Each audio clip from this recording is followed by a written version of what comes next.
Hello dears, Chhattisgarh पटवारी परीक्षा तैयारी 2022 के इस सेशन में देखेंगे प्रैक्टिस सेट 2। इससे पहले देखे थे प्रैक्टिस सेट 1। जिन लोग नहीं देखे, नीचे लिंक डिस्क्रिप्शन में दिया हुआ है, जाके देख सकते हैं। तो इसमें हम लोग जानेंगे भारत के सामान्य ज्ञान से रिलेटेड टॉप 30 महत्वपूर्ण प्रश्नोत्तर। जबकि आपके पटवारी के एग्जाम में इससे 35 प्रश्न पूछा जाएगा, 35 नंबर का। तो इसमें हम लोग देखेंगे 30 प्रश्न, जो कि आपके परीक्षा की दृष्टि से बहुत ही ज़्यादा इंपॉर्टेंट होने वाला है। याद रखिएगा, इंपॉर्टेंट होने वाला है, इसलिए आप लोग इसको शुरू से अंत तक बिना स्किप किए जरूर देखिएगा और जो भी एनालाइज है उसको अच्छे से समझिएगा, ताकि एनालाइज में से यदि पूछेगा तो आप लोग बना सकें। ठीक है, तो चलिए वीडियो को स्टार्ट करते हैं। स्टार्ट करने से पहले जिन लोग इस चैनल पे न्यू हैं उन लोग लाइक, शेयर और सब्सक्राइब जरूर करें। साथ में बेल आइकन भी प्रेस करें, ताकि जो भी वीडियो अपलोड हो उसका नोटिफिकेशन जल्द से जल्द पहुंच सके। और जिन लोग पुराने हैं उन लोग भी लाइक और शेयर जरूर करना। तो चलिए देखते हैं क्वेश्चन नंबर फर्स्ट। सुप्रसिद्ध संस्कृत नाटक अभिज्ञान शकुंतलम किसके द्वारा लिखा गया है? ये आपके 8th के संस्कृत बुक में है। ठीक है, संस्कृत पुस्तक में कि सुप्रसिद्ध जो नाटक है, संस्कृत नाटक अभिज्ञान शकुंतलम किसके द्वारा लिखा गया है?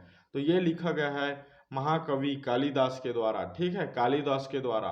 ये क्या है, एक कवि है और एक नाटककार भी थे। ठीक, नाटककार।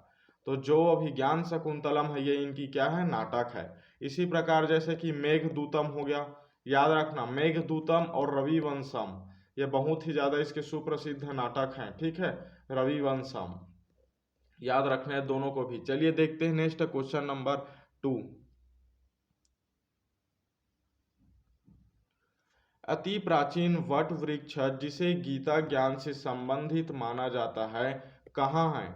तो देखिए, गीता ज्ञान से संबंधित माना जाता है बोला है, मतलब क्या है, वहाँ ऐसा मानते हैं कि उस वृक्ष के नीचे कृष्ण जो है वो अर्जुन को उपदेश दिए थे। ठीक है, अर्जुन को उपदेश दिए थे। तो वो कहाँ है? तो वो है ज्योतिसार में। ऑप्शन नंबर सी इसका राइट है। ठीक है, ज्योतिसार कहाँ है? तो ये है हरियाणा राज्य में। ठीक, हरियाणा राज्य के कुरुक्षेत्र जिले में। ठीक है, याद रखना, जिले का एक शहर है, कस्बा है ज्योतिसार। ठीक, नेक्स्ट है क्वेश्चन नंबर 3। वेनसांग के अनुसार 6ठी शताब्दी में सबसे अधिक बौद्ध मठ किस स्थान पर है? तो जो वेनसांग है इसके अनुसार सबसे अधिक बौद्ध मठ वह है थानेश्वर में। यहाँ थानेश्वर लिखा गया, ये थानेश्वर है। ठीक है, थानेश्वर में है, याद रखना। और जो वेनसांग है ये तो क्या है, कौन है, आप लोग को पता है कि ये एक महान दार्शनिक थे। ठीक है, महान चीनी यात्री थे। इन्होंने क्या किया, बौद्ध के विषय में जानने के लिए, भारत देश आया। ठीक, तो कब आया? 630 में आया और 644 के लगभग रहा है। मतलब टोटल मिला के 16 वर्ष के आसपास इन्होंने रहा है। ठीक है, अब कई लोग हिसाब मत लगाने भीड़ जाना कि 30 और 44 माइनस करेंगे 14 आएगा। ठीक है, ये जो 644 है ये क्या है, 646 तक भी है। ठीक, 646 के अबव है। मतलब ये क्या है, कंफर्म है कि ये 16 वर्ष तक रहा। ये इसका मुख्य डाटा है। ठीक है, जो 16 वर्ष तक रहा ये इसका मुख्य डाटा है, मेन डाटा। ठीक, तो चलिए देखते हैं नेक्स्ट क्वेश्चन नंबर 4। सिपाही विद्रोह कब हुआ था? तो जो सिपाही विद्रोह है ये कब हुआ था? बहुत ही ज्यादा सरल क्वेश्चन है, एकदम जनरल सा क्वेश्चन है। इसका राइट आंसर है ऑप्शन नंबर डी, 1857 में हुआ था। ठीक है, सिपाही विद्रोह कब हुआ था? 1857 में हुआ था। ये तो आप लोग को पता हो गया। और जो इस विद्रोह के जो सम्राट किसको घोषित किया गया था? तो इस विद्रोह का जो सम्राट घोषित किया गया था उसका नाम है बहादुर शाह जफर। ठीक, जिन लोग नोट्स बना रहे हैं उन लोग नोट्स बनाइएगा, क्योंकि ये पटवारी के एग्जाम में तो काम आएगा ही आएगा। उसके अतिरिक्त और भी जो व्यापम में या सीजी कंपटीशन में जो भी एग्जाम पूछा जाएगा उसके लिए बहुत ही ज़्यादा उपयोगी रहेगा। तो नोट्स यदि खुद के द्वारा बनाओगे तो ज़्यादा बेहतर रहेगा। ठीक है, तो इसका जो सम्राट था वो कौन था? बहादुर शाह जफर। ठीक, सम्राट बनाया गया था बहादुर शाह जफर को। कब का? 1857 के सिपाही विद्रोह क्रांति का। नेक्स्ट है क्वेश्चन नंबर 5। सिपाही विद्रोह के दौरान मुगल शासक बहादुर शाह जफर को किसके द्वारा गिरफ्तार किया गया? तो इसको गिरफ्तार किया गया था कैप्टन हडसन के द्वारा, ठीक है। और कहाँ किया गया था? तो इसको किया गया था दिल्ली के हुमायूं, ठीक है, दिल्ली में हमें रहता, ठीक, दिल्ली में जो हुमायूं के मकबरा है वहां पे किया गया था, हुमायूं के मकबरे के पास। वहां से इसको कैप्टन हेडसन के द्वारा गिरफ्तार किया गया। क्वेश्चन नंबर 6 है, निम्न में से किस आंदोलन से 1857 के प्रथम स्वतंत्रता संग्राम के बाद पहली बार ब्रिटिश राज की नींव तक हिल गई? ठीक है, यहाँ बोला गया 1857 के प्रथम स्वतंत्रता संग्राम के बाद पहली बार ब्रिटिश राज की नींव हिल गई, ठीक। तो इसका जो राइट आंसर है वो है असहयोग आंदोलन। देखिए, असहयोग आंदोलन किसके द्वारा प्रेरित किया गया था? तो उस टाइम क्या चल रहा था? तुर्की में उस टाइम आंदोलन चल रहा था, ठीक है। तुर्की के साथ क्या हो रहा था? अन्याय हो रहा था तुर्की के साथ। तो उस टाइम इसके लिए कौन सा आंदोलन स्टार्ट किया गया? तो इस मुद्दे को लेकर एक आंदोलन हुआ था, ठीक है, जिसको बोला जाता है खिलाफत आंदोलन। खिलाफत आंदोलन ये कहाँ हुआ था? तुर्की के अन्याय को देखकर हुआ गया था। इसी के प्रेरणा के अनुरूप, ठीक है, इसी के आह्वान में किस आंदोलन का विकास हुआ है? तो वो है असहयोग आंदोलन का विकास हुआ है। खिलाफत आंदोलन के आह्वान के अनुसार असहयोग आंदोलन प्रेरित हुआ है, ठीक। इस प्रकार इसको याद रखना। देखते हैं नेक्स्ट क्वेश्चन नंबर 7। चर्बी लगे कारतूस के प्रयोग से इनकार करने वाला भारतीय सिपाही कौन था? बहुत ही ज्यादा इंपॉर्टेंट क्वेश्चन है, ठीक है। 1857 का जो क्रांति हुआ था, जो सिपाही विद्रोह हुआ था, उससे रिलेटेड बहुत ही ज्यादा इंपॉर्टेंट क्वेश्चन है ये। तो इसका जो राइट आंसर है वो है मंगल पांडे, ठीक है। मंगल पांडे कौन थे? तो उस टाइम मंगल पांडे जो है ईस्ट इंडिया कंपनी, ठीक है, ईस्ट इंडिया कंपनी जो ब्रिटिश के थे उसमें बीएनआई का फुल फॉर्म क्या है? बंगाल नेटिव इन्फ्रेंटी, ठीक है, इन्फ्रेंटी है। तो इसकी क्या है? जो उप रेजिमेंट था, ठीक, उप रेजिमेंट के एक सिपाही थे। और कितने उप रेजिमेंट के? तो 34वें उप रेजिमेंट के एक सिपाही थे, याद रखना। और मतलब इसको हम लोग क्या मान सकते हैं कि जो सिपाही क्रांति का शुरुआत हुआ, ठीक है, जो विद्रोह है इसका, सिपाही या संग्राम है 1857 का, या विद्रोह है, इसका शुरुआत किसके द्वारा किया गया? तो ये है मंगल पांडे के द्वारा हुआ। इस टाइप का हम लोग इसको क्या कर सकते हैं? मान सकते हैं, ठीक है। ऐसा इसका एक कंक्लूजन निकल के आता है। मतलब जो 1857 का क्रांति है वो सबसे पहले किसके द्वारा शुरुआत किया गया? तो वो है वीर मंगल पांडे के द्वारा, ठीक है। नेक्स्ट देखते हैं क्वेश्चन नंबर 8। राम सेतु निम्नलिखित में से किस जलडमरू मध्य में स्थित है?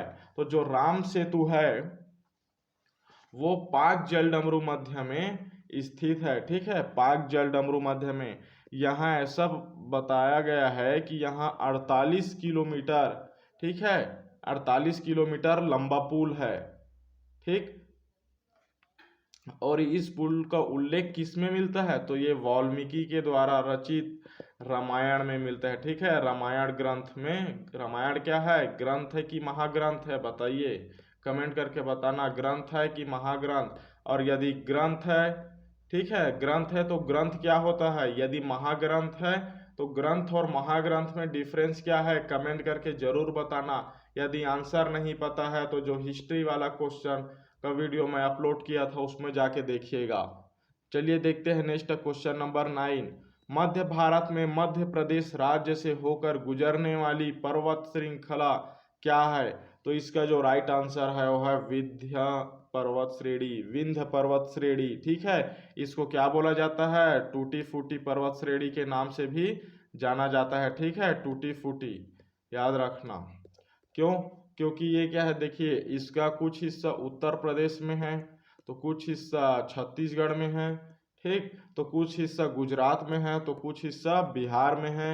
मतलब ये क्या है, 1086 किलोमीटर तक फैला हुआ है, ठीक है, 1086 किलोमीटर तक विस्तृत है। याद रखना, ये एक पहाड़ का नाम नहीं है, यहाँ बोला गया है एक श्रृंखला, श्रृंखला के अंतर्गत बहुत सारे पहाड़ आ जाएंगे जिसको अलग अलग हिस्से में बांट दिया गया है। और इसका देखिए जो अभी ऐतिहासिक रूप को नवीनतम रूप देने के लिए इसका अलग अलग नाम भी रख दिया गया है पहाड़ का, ठीक है। और इसके श्रेणी का सबसे मेन बात है कि इसमें क्या है, हीरा युक्त भी अप्रभ्रंश पाया जाता है, ठीक है, अभ्रंशीय पाया जाता है इसमें हीरा का।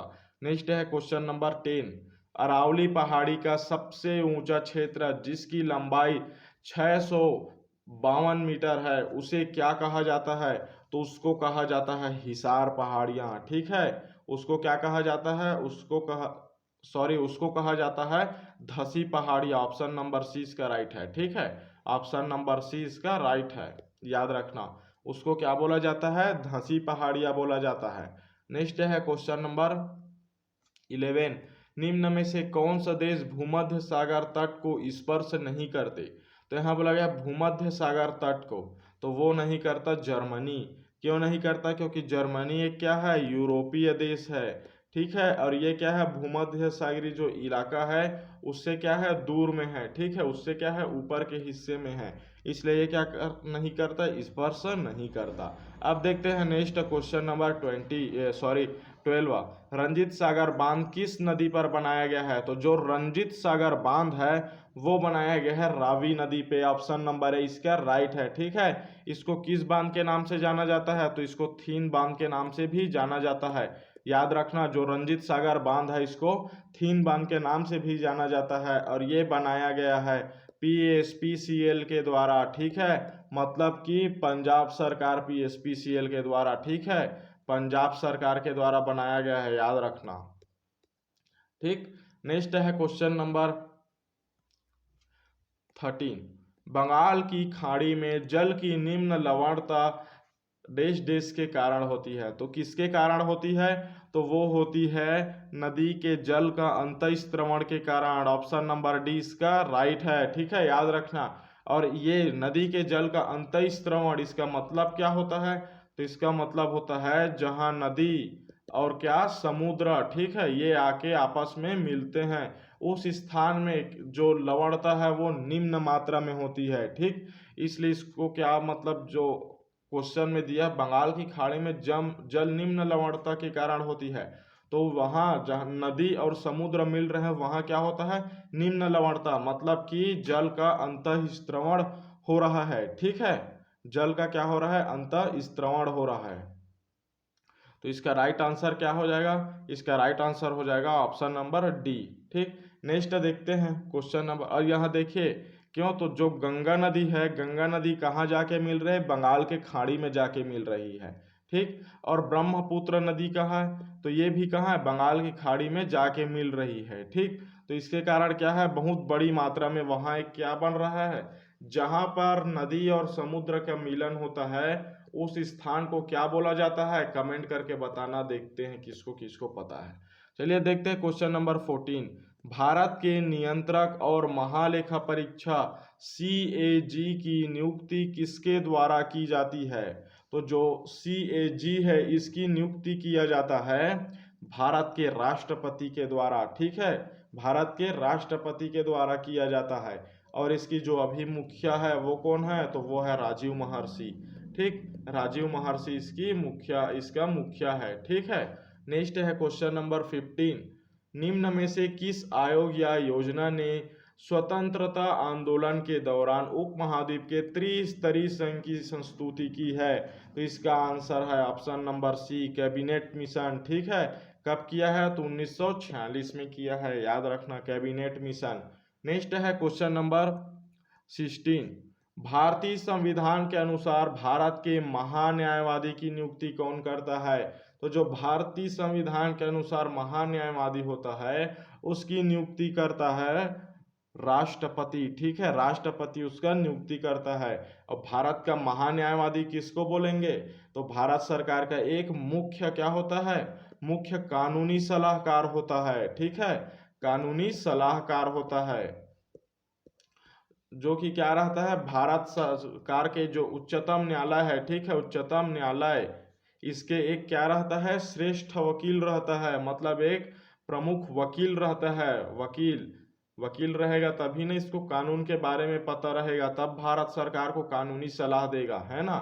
तो ये वकील रहता है, याद रखना। और राष्ट्रपति इसको नियुक्त करता है तो वो कौन सी पावर के अंतर्गत करता है, तो वो करता है अनुच्छेद के 76 पावर 76 के अनुसार करता है, ठीक है, याद रखना। और देखिए जो ये नियुक्ति करता है महान्यायवादी, तो ये क्या है, कानूनी में भाग लेने का इसको क्या होता है, अधिकार होता है। जो मान लीजिए जिसको भी नियुक्त किया जाएगा महान्यायवादी, वो क्या है, वो कानून में भाग ले सकता है, कानूनी में संसद में भाग ले सकता है, ठीक है।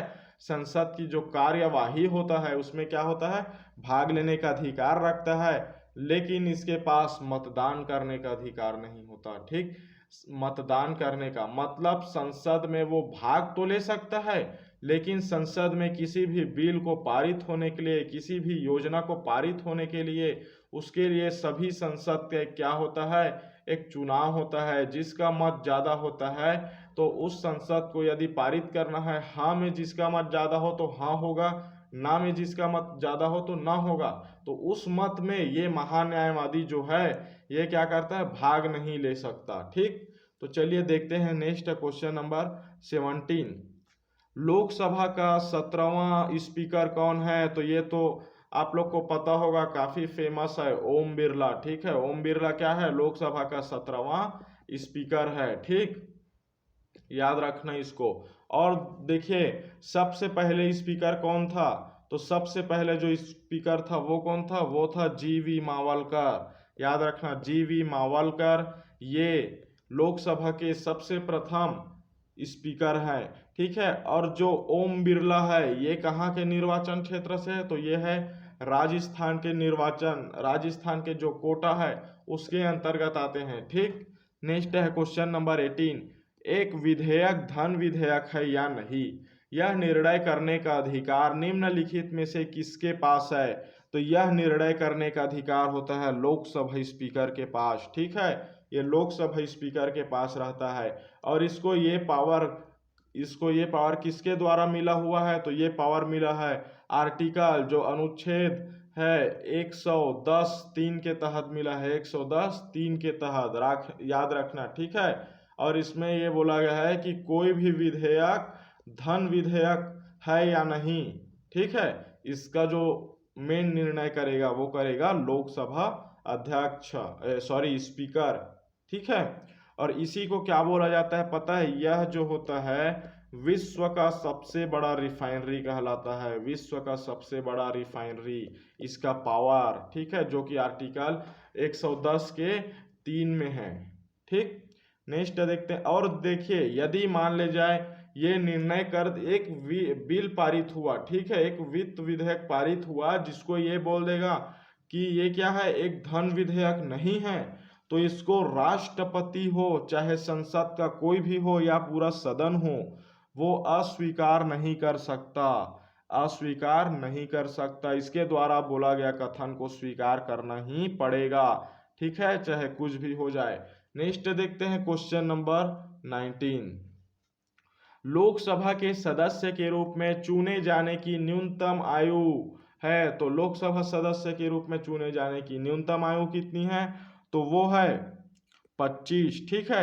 और राज्यसभा में चुने जाने की न्यूनतम आयु कितनी है, तो वो है 30, ठीक है, राज्यसभा का 30 और लोकसभा का 25, याद रखना, ठीक। अब देखते हैं नेक्स्ट क्वेश्चन नंबर 20। इसमें पूछा गया वर्तमान में राज्यसभा के सदस्यों की कुल संख्या कितनी है, वर्तमान में बोला गया है ना, तो वर्तमान में कितना है, तो वर्तमान में है 245, ठीक है, 245 राज्यसभा की कुल सदस्य संख्या है, ठीक, वर्तमान में 245 राज्यसभा के सदस्यों की कुल संख्या है, ठीक है।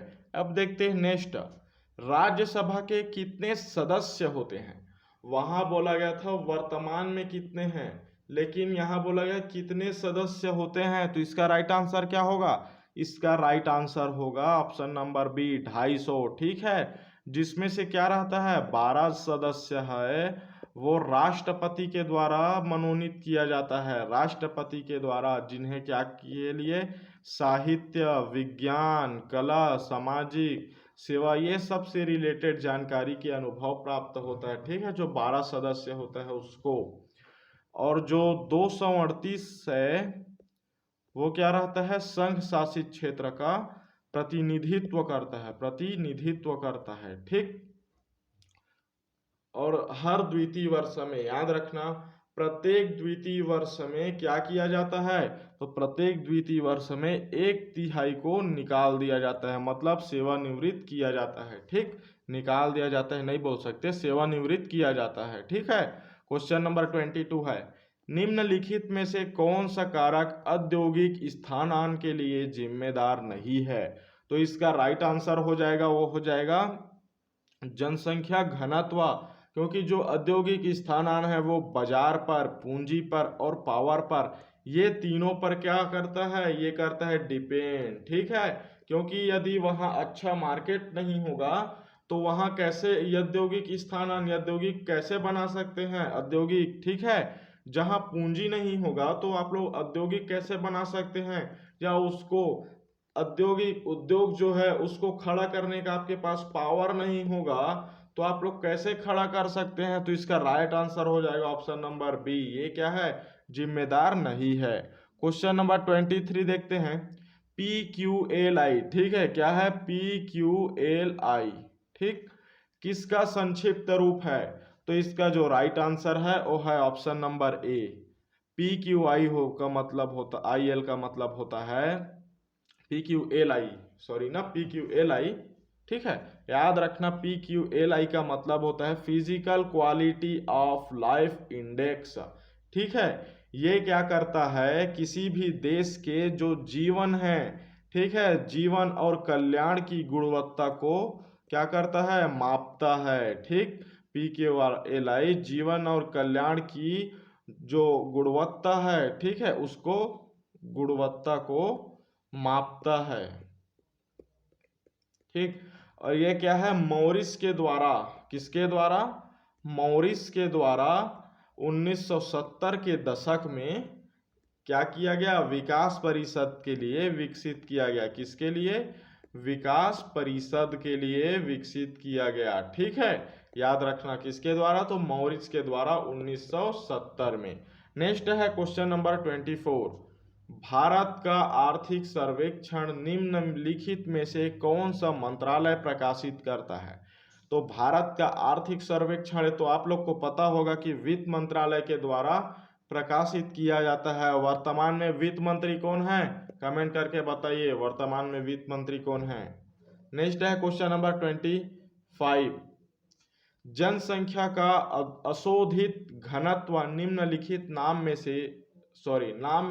से भी जाना जाता है। जो अशोधित घनत्व है वो इन चारों में से कौन नाम में से भी जाना जाता है, तो इसका जो राइट आंसर है वो है ऑप्शन नंबर ए, गणितीय घनत्व के नाम से भी उसको जाना जाता है, ठीक है। नेक्स्ट है क्वेश्चन नंबर 26, निम्नलिखित में से कौन सा कथन कारपोरेट सामाजिक उत्तरदायित्व को सही ढंग से बताता है, ठीक है, सही ढंग से क्या करता है, बतलाता है, तो इसका राइट आंसर क्या हो जाएगा, इसका राइट आंसर हो जाएगा कंपनी को समुदाय और पर्यावरण पर धन व्यय करने के उत्तरदायित्व का बोध कराना, ठीक है, ऑप्शन नंबर डी इसका राइट है, ठीक। कंपनी के समुदाय और पर्यावरण पर धन व्यय करने के उत्तरदायित्व का बोध कराना। नेक्स्ट है क्वेश्चन नंबर 27, निम्नलिखित में से कौन सा कथन अर्थव्यवस्था में टेक ऑफ स्टेज, ठीक है, क्या है, टेक ऑफ स्टेज, ठीक, याद रखना, को सही ढंग से, इसका मतलब होता है उत्थान अवस्था को सही ढंग से चित्रांकित करता है, तो इसका जो राइट आंसर है वो है, इसका अर्थ है कि संतुलित विकास प्रारंभ हो गया है, ये इसका राइट आंसर है, ठीक है, ऑप्शन नंबर ए इसका राइट आंसर है। इसका अर्थ होता है कि संतुलित विकास क्या हो गया है, प्रारंभ हो गया है।